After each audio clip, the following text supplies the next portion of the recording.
вече можеш да подкрепиш YouTube канала на Българска история. Повече информация ще откриеш в описанието на видеото.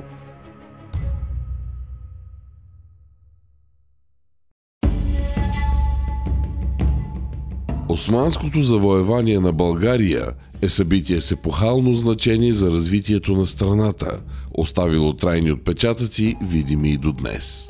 Но като всяко събитие, и то не е изолирано явление и не може да бъде разграничено от цялостната история на турската експанзия и завладяването на останалите балкански държави. За разглеждането му е нужно да се проследят редица комплексни фактори, довели до него.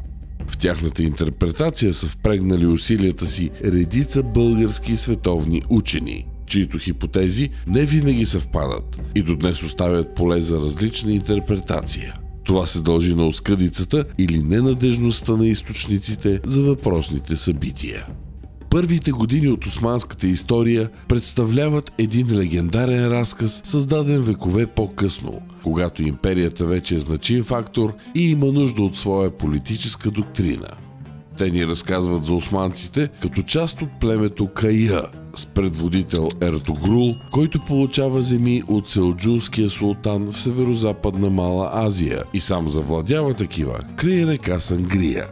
Неговият син Осман разширява бащините си владения и през 1299 година получава от селджукския султан владетелски инсигнии, поради което същата 1299 година се приема и за рождена година на държавата. Значим фактор за успехите на османския бейлик е географското му положение. Той се намира в непосредствена близост до богатите византийски градове Никея, Бурса и Никомидия, а също така недалеч от Босфора, което благоприятства преминаването в Европа. Това на свой ред му дава необятен потенциал за териториално разширение. Османците далеч не са първия сериозен враг, който се изправя срещу Византия в Мала Азия. Въпреки редица тежки поражения, понесени през вековете, ромеите успешно възпират всеки противник, настъпващ към Европа. Ситуацията се променя през 1261 година. Тогава Никейската империя превзема Константинопол от латинците. Насочването на огромни ресурси от страна на Михаил VIII Палеолог към Балканите отслабва отбранителната сила на империята в Мала Азия. Турските набези зачестяват, а за да им противодейства в началото на 14 век, Византия си осигурява подкрепата на каталаните, умели наемници, които за кратко време нанасят поражения на бейлиците. Но техните услуги струват скъпо и в един момент се оказва, че империята не може да отдели нужните средства за заплащането им. За да се освободи от тях, Византия нарежда убийството на техния водач Роже Дюфлор. Това се оказва грешка от съдбоносно значение, тъй като разярените каталани се обръщат срещу империята, преминават на европейския бряг и разоряват цяла Тракия, създавайки огромни грижи на държавата дълги години. Никак не помага и разразилата се от 1321-1328 година гражданска война в Византия. Докато трае тя, османците под предводителството на султан Орхан завладяват важния град Бурса и го превръщат в своя столица. Не след дълго, през 1331 година, в техни ръце пада и друг град със стратегическо значение – Никея, а в 1337 година е овладяна и Никомидия, с което на практика крайбрежията от Мраморно и част от Егейско море са в османски ръце. В същото време на Балканите противопоставянето между християнските държави не стихва. Българи и сърби се възползват от слабостта на Византия, която наред с гражданската война е измъчвана от все по-силни икономически и социални противоречия и завземат територии от някога обширните й владения. Амбициите на техните владетели кулминират в грандиозен сблъсък край Велбъщ на 28 юли 1330 година. В него българският цар Михаил III Шишман Асен търпи катастрофално поражение и сам заплаща за живота си. Така пътят към издигането на новата балканска сила, Душанова Сърбия, е открит. В В същото време, краят на гражданската война в Византия й позволява да погледне по-смело към България и, възползвайки се от нейния неуспех при Велбъщ, да си върне множество тракийски градове. Възкачването на Иван Александър през 1331 година и светкавичните му действия и победа над империята в битката при Русокастро през 1332 година позволява на българите на свой ред обратно да превземат част от загубените по-рано територии. Това развитие на събитията е твърде показателно за българо-византийските сблъсъци от предходните десетилетия, които способстват за нестабилното положение на Тракия. Нейните градове често сменят своя притежател, а плодородните земи край тях са арена на безброй военни акции и съпътстващите ги грабежи и опустошения. Предполага се, че първите сблъсъци на балканските християни с турците се разразяват още в края на 13-ти, началото на 14 век. Те обаче преминават под формата на грабителски нападения и нямат за цел трайното овладяване на територии или здрави градове и крепости. Особено активни през първата половина на 14 век са хората на Айдънското емирство, водени от владетеля си Умур Паша. На тях е писано да изиграят и ключова роля в поредната гражданска война в Византия, продължила от 1341 година до 1347 година. Тя се води между Йоан Кантакузин и регенството на малолетния Йоан Пети Палеолог, начело с Йоан Апокавк и императорската майка Анна Савойска. Този път вътрешния конфликт е значително по-ожесточен, а Кантакузин често прибягва до услугите на Умур Паша. Той разполага със значителен флот и успява да нахлуе дори по посока на българските градове по Черно море, поради факта, че Иван Александър застава на страната на регенството. На айдънския предводител се противопоставя и Момчил, който в битка с турците и Кантакузин е убит при Перитор. В същото време не са редки случаите, в които и регенството прибягва до наемническите услуги на някои от турските бейлици.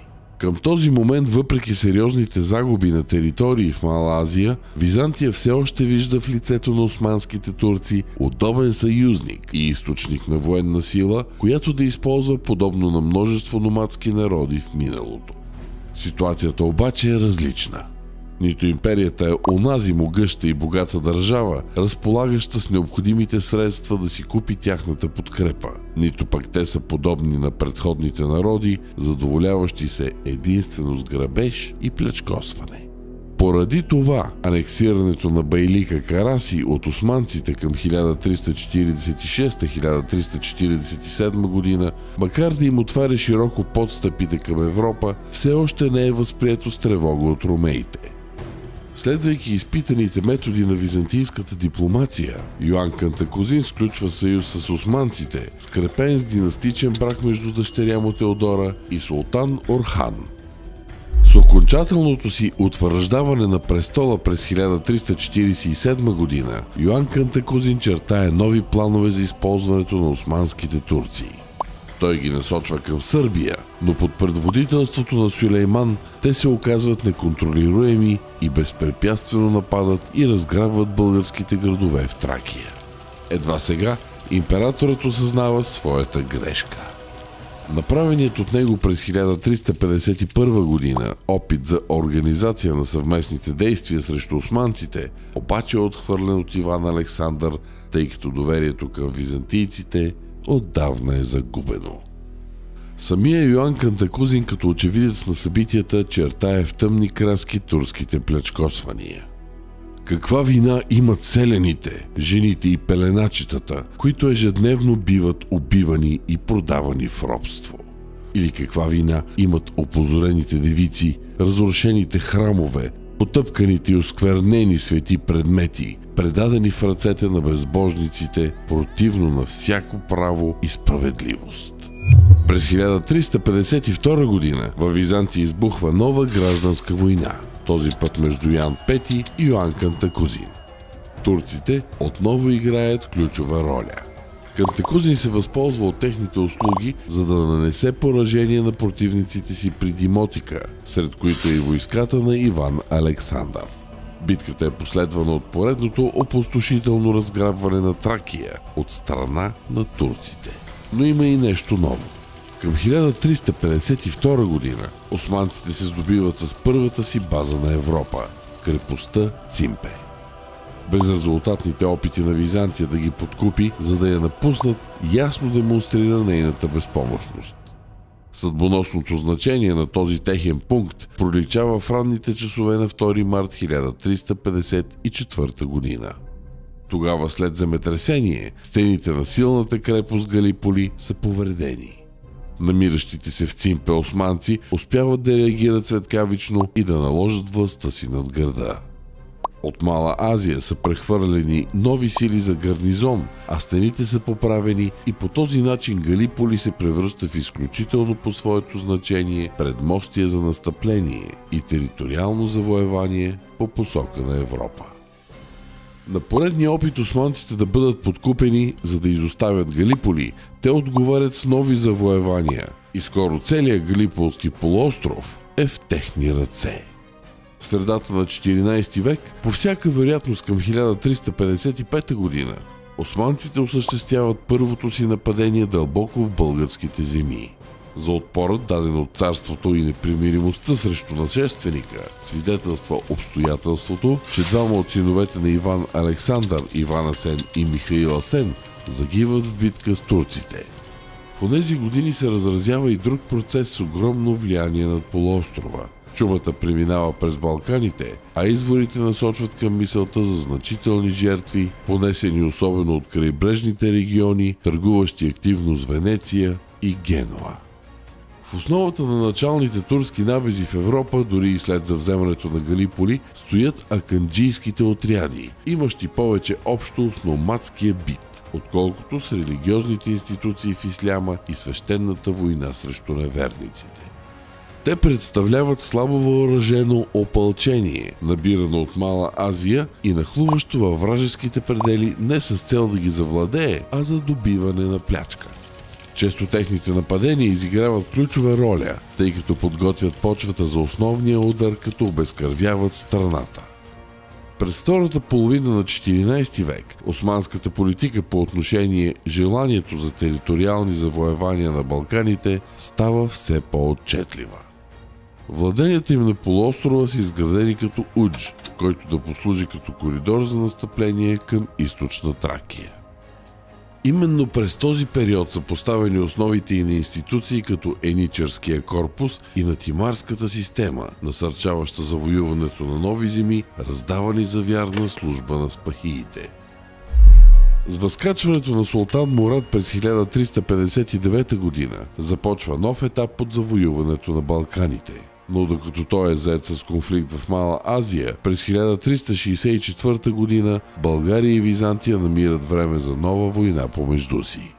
Йоан V превзема Ахиало и блокира Месемврия, а Иван Александър прибягва до изпитаното ромейско оръжие и като подкупва османците, с тях на помощ принуждава византийците да се оттеглят срещу ангажимента да покрие разходите им по войната. Така приключва последният българо-византийски конфликт. Все по-силно затягащия се османски обръч около Византия кара Йоан V да направи опити за постигане на църковна уния с Рим, като срещу подчинението си на папството желая да получи военна подкрепа. Неуспехите в преговорите с Рим карат Йоан V да потърси помощ от крал Лайош I. За целта в началото на 1366 година императорът лично се насочва към унгарската столица Буда. Преговорите протичат без да се постигне съществен напредък и Йоан V поема по обратния път към своята държава. Когато достига до българските земи, най-неочаквано Иван Александър отказва да го пропусне да премине през тях. Така той е принуден да остане във владение по онова време от унгарците Видин, без възможност да продължи пътя си. Лъч надежда за отблъскването на османците идва с похода на Амадей VI Савойски от лятото на 1366 година. За съвсем кратко време Галиполи е превзет, а по-късно предаден на Византия. Но посоката на похода коренно се променя след достигането до Константинопол през септември. С помощта на значителна парична сума, предоставена му от византийската власт в столицата и под предлог да осигури безпрепятствено преминаване на братовчеци Йоан V, Амадей е подтикнат да нападне България. Созопол, Ахтопол и Скафида са превзети без особени затруднения. Едва край Месемврия е оказана по-сериозна съпротива, но след тежки сражения градът също пада. Кръстоносците обаче са спрени при Варна и след дълги преговори Йоан V е пропуснат през българските земи. Дългата кампания срещу България обаче изразходва почти всички финанси, с които Амедей Савойски разполага. Без сили да продължи с кръстоносната си акция, той е принуден да поеме обратно към дома. Така още една възможност за отблъскването на османците не просто е пропиляна, а дори способства за отслабването на България. В същото време турците не бездействат и през 60-те години на 14 век налагат властта си над Димотика, а през 1369 година и над Одрин.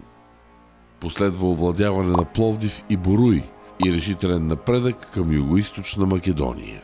Там вече съществуват десетки държавици, родени след смъртта на сръбския цар Стефан Душан от 1355 година, част от които са оформени на територии, гъсто населени с българи. Сред най-активни в противоборството си срещу османците са серския деспот Йоан Углеша и прилепския крал Вълкашин.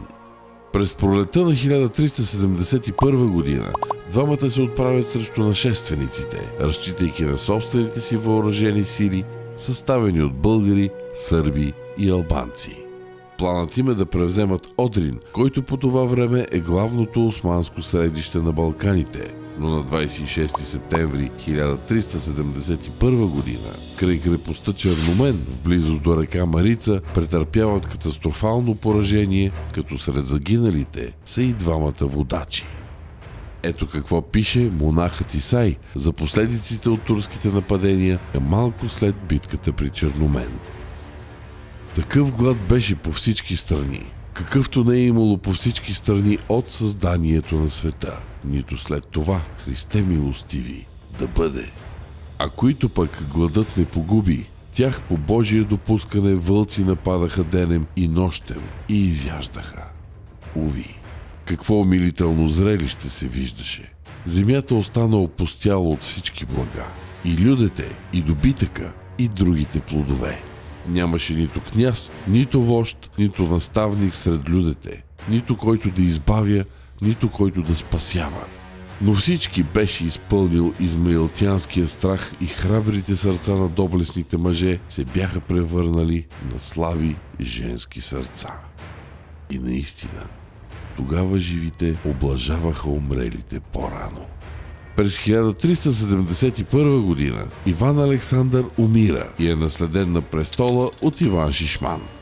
България, на която той застава начело, се ограничава до Търновското царство, наред с което съществуват независимите Видинско царство и Добруджанско деспотство.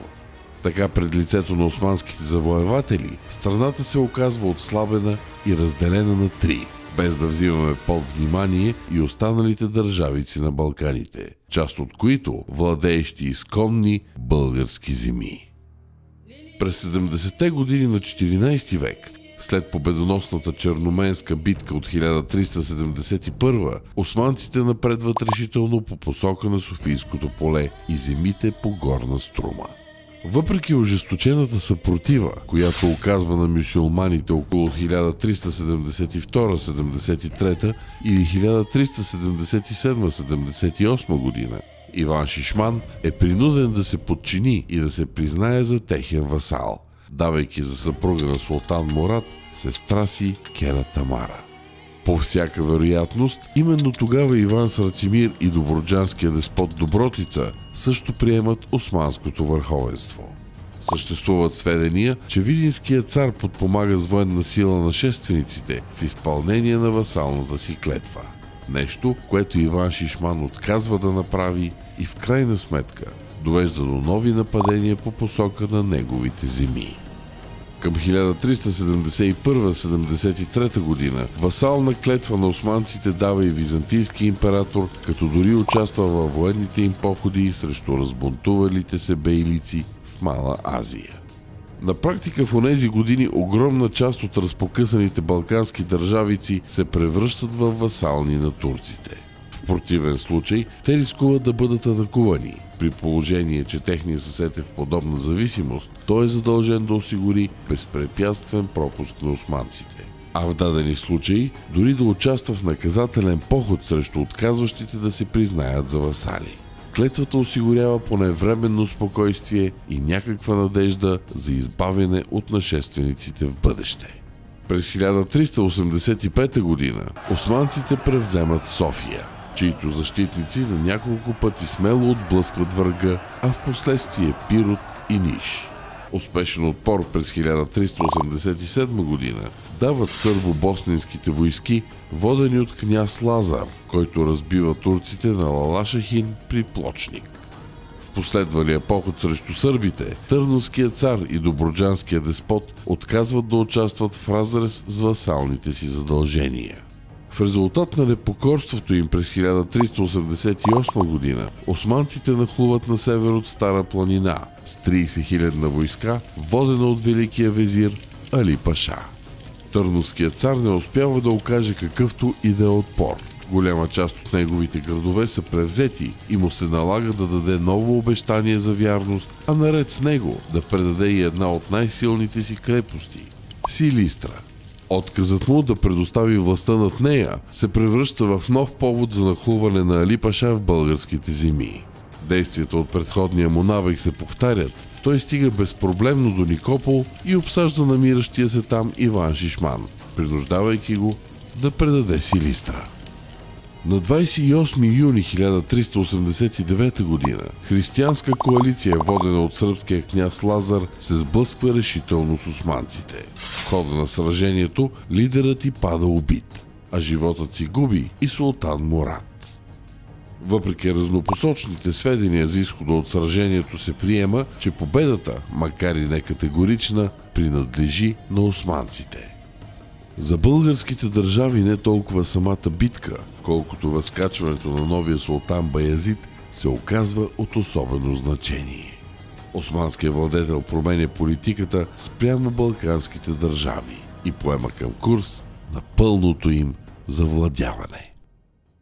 През пролета на 1393 година погледът на Баязид се отправя към столицата Търново. Предприятия изненадващ поход срещу нея заварва Иван Шишман в Никопол без възможност да се притече на помощ на града.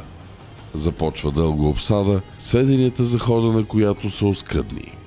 Липсата на данни налагат като основен източник за събитията похвално слово за Евтимий от Григорий Цамблак. Там се посочва, че именно българският патриарх ръководи отбраната, вдъхновява и насърчава населението за борба срещу нашествениците. Според едно от най-разпространените народни предания, на 17 юли 1393 година Търново пада, след като врагът прониква през странична порта на хълма Царевец, отворена му от предател. По заповед на Баязид, градът е подложен на разруха и разграбване. Патриарх Евтимий е изпратен на заточение, а тежка е съдбата и на останалите видни граждани. Споменато е, че 110 от тях са събрани в Търновска църква и избити. Голяма част от останалото население пък е изселено. Окончателната гибел на Търновското царство настъпва 2 години по-късно през 1395 година. На връщане от битката при Ровине срещу Влашко, османците залавят Иван Шишман и сина му при Никопол, вероятно тъй като отново отказват да се присъединят към действията срещу християните. Според една от версиите, царят е екзекутиран, докато според друга умира в тъмницата. Синът му Александър пък приема исляма и под името Искендер минава на турска служба в Мала Азия. Малко след завладяването на Търновското царство, неочаквана помощ от Запад вдъхва надежда на българите за прогонването на османците. През 1396 година под предводителството на унгарския крал и император на Свещенната Римска империя Сигизмунд е организиран кръстоносен поход. Иван Срацимир оказва пълно съдействие на кръстоносците, отваря портите на Видин и им предава намиращия се там османски гарнизон, който е избит. Настъплението продължава, а на 12 септември рицарите достигат до Никопол и го обсаждат. На 25 септември двете войски се сблъскват. Поражението на кръстоносците е пълно, а в резултат на него Иван Срацимир е пленен и отведен в Бурса, където по всяка вероятност завършва живота си. С това събитие традиционната българска историография бележи и краят на средновековна България, но съществуват въпросителни около годините на падане на Добруджанското деспотство и Видинското царство, довели до изграждането на нови хипотези по въпроса, които заслужават да бъдат разгледани в самостоятелно видео. Години наред над историческите личности от родното ни минало тегне оценката на историята, която хвърля върху тях тежката вина за падането на България под османска власт. Поредицата от събития и процеси обаче показват, че в случая говорим по-скоро за една необратимост на случилото се, идващо в резултат на редица предпоставки. Героичната съпротива на българите въпреки явната обреченост и категоричното числено преимущество на турците е безспорен факт, засвидетелстван от историческите източници. Не случайно, родният фолклор е запазил в себе си редица митови и легенди за сраженията на последния търновски цар Иван Шишман с нашествениците, описващи го не като слава, а като трагична фигура.